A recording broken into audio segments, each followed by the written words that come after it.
Happy morning all. நானும் என் ஃப்ரெண்டும் அடிக்கடி இதை பற்றி பேசிப்போம். அதாவது 90s கிட்ஸ் கேர்ள்ஸ் வந்து 2 கேட்டகரியாக இருப்பாங்க. ஒன்று வந்து காலேஜ் முடிச்சுட்டு அதுக்கடுத்து மாஸ்டர் டிகிரி வேலைக்கு அப்படிங்கிற மாதிரி ஓரளவுக்கு மெச்சூராக இருப்பாங்க. கமிட்மெண்ட் இல்லாமல் அவங்களோட டீனேஜை வந்து அவங்க பார்த்துருப்பாங்க. ஒரு கெரியர் ஸ்டார்ட் பண்ணுறதுக்கோ படிக்கிறதுக்கோ பேரண்ட்ஸோட சப்போர்ட்டு அதுக்கப்புறம் அவங்க பெர்மிஷன் இருந்துச்சுன்னா போதும். அவங்க வந்து அவங்களுடைய கெரியரை பண்ணுறதுக்கு பர்ஃபெக்டாக இருந்திருக்கும்.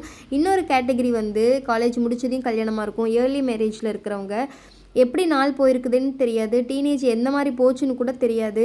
திரும்பி பார்த்தா 10 வருஷம் ஆயிருக்கும். நம்மளுக்கு அப்போ ஒரு மெச்சூரும் இருந்திருக்காது. 10 வருஷத்துக்கு அப்புறம் கமிட்மெண்ட்டோடு நம்ம ஒன்று செய்கிற மாதிரி இருக்கும். பட் எல்லாத்துக்கும் ஏதாவது ஒன்று நமக்குன்னு பண்ணிக்கணும்னு தோணும்.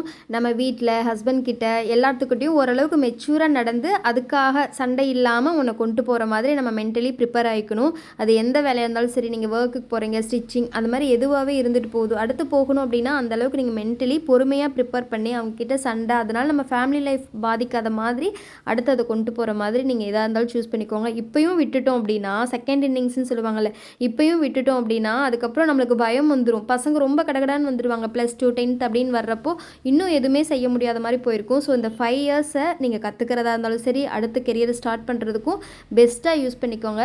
தேங்க்யூ.